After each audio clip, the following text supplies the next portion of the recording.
Hello, I am working on a book, and when working on a book, you have to find inspiration, and I find inspiration a lot from this one author, who I find is one of the best authors, social illustrators of all time.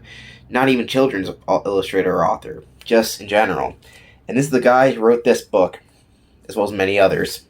His name is Theodore Geisel, or better known as Dr. Seuss.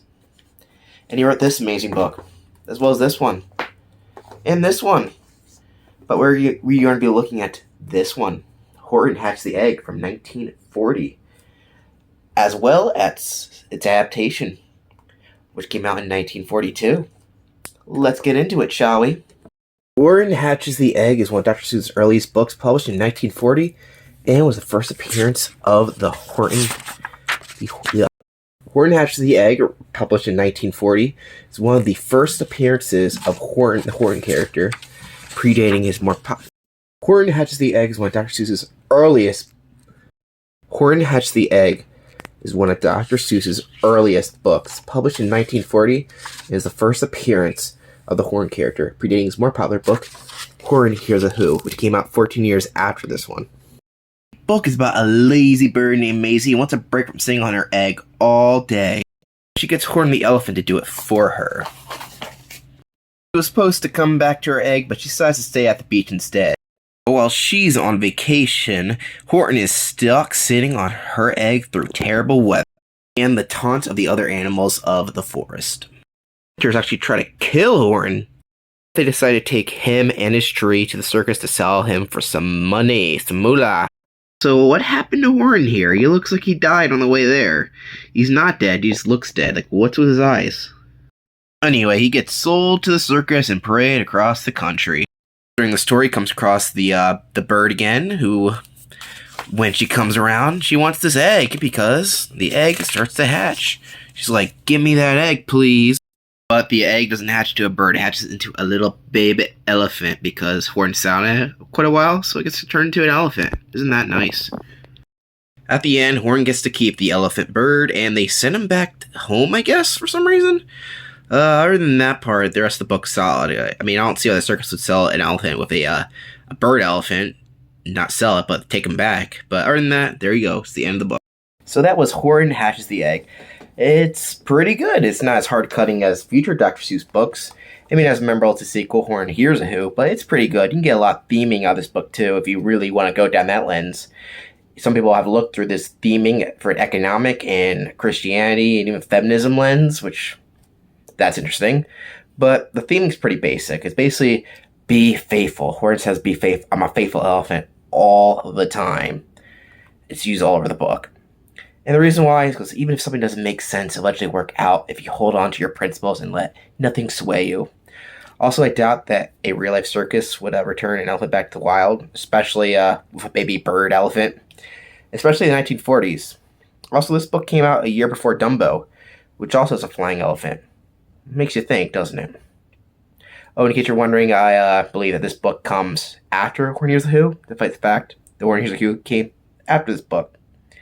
Yeah. Also, another fun fact: this movie was actually going to be made into a movie sequel to Horton Hears the Who by Blue Sky, but that never happened because they lost the license to Dr. Seuss to elimination. Oh, you're still here? You still here want to know about the book? All right, here's some facts about the book. The book was conceived when Dr. Seuss, his drawings, the wind blew them over, and then drawing an elephant and a tree.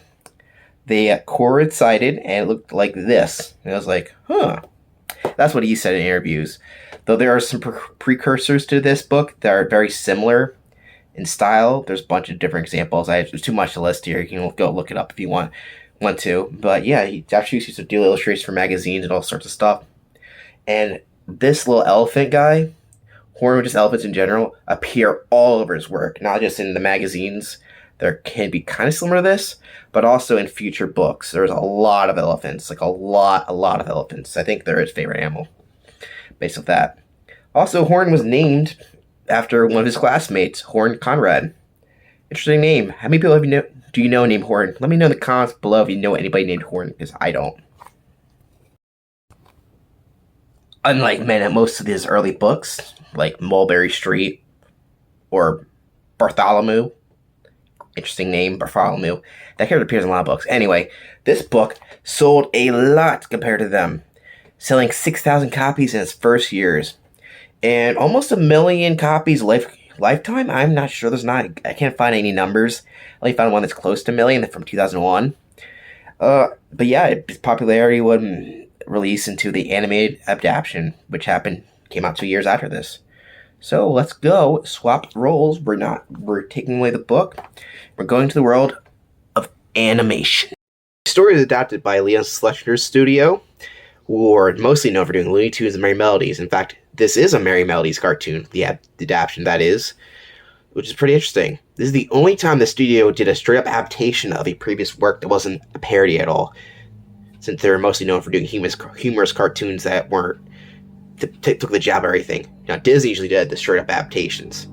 Now, anyway, the short was directed by Bob Clampett, who's best known for co-creating Daffy Duck and creating Tweety. That's why I got Tweety here. The short, like all the classic Looney Tunes cartoons, looks great and is animated fluently. But it lacks a lot of Dr. Seuss's charm and aesthetic, as all the characters were redesigned, including Horton, who for now is pink, and he has circles for some reason. Very odd. Story-wise, it is very similar to the book, including original dialogue verbatim from the book. Wow. Why, of all silly things, I haven't feathers, and I haven't wings. Me on your egg? Why, it doesn't make sense. The humor is more prevalent in this version, which makes sense. It's coming from a studio that is mostly known for doing humorous cartoons. My problems with this short is that Horton comes off really dumb in this short compared to what he does in the book. I guess he isn't that smart in the book either, but his voice actor, as you previously heard, makes him sound pretty stupid. Plus, he has this really bad song. Then on the river, and so forth. So yeah, this short is very accurate to the original source material, pretty much copying words from verbatim. It follows it very closely. It'll just add in a joke or two. So if you've read the book, you've seen the short for the most part. There was one really weird scene that happens in the ocean, and I'll just play it for you. Well, now I've seen everything. But yeah, I guess that weird Peter Lorre fish decided that after seeing an elephant sitting on an egg, sitting on a tree, on a boat, that he decided that he was going to off himself. This scene has been cut from pretty much every version of the short that's been readapted, except for MeTV, which only cut it once. How much different this is from the original book, like if I did this with other source material, but this one is so similar that there's like nothing really to compare. I pretty much showed you all the differences right there. It is pretty much the same as the book. When it comes to accuracy points, book, I would rate this as a 98% accurate, changing a little bit for jokes in weird pink Horton, but other than that, it's 98. I would rate it much lower for rating compared to the book. I think the book is better just in tone-wise. Even though the original book is comedic, it was mostly known at the time popular for its comedic elements. This one takes it a little weird. The Looney Tunes doesn't really fit the Dr. Seuss style as much. Plus, the aesthetic just fits better, and of course, his style. It works good, but it doesn't work as well as a Looney Tunes short as it does with a Dr. Seuss book. Having said all that, this is definitely worth a watch, and it's great. And that was Horton Hatched the Egg. It's one of the first ever adaptations. There was another weirder adaptation, but we'll get to that in the future if you guys like it. And yeah, that's all I gotta say about that. Thank you for watching, and if you like, show your support, and I'll make more of these. Stay tuned.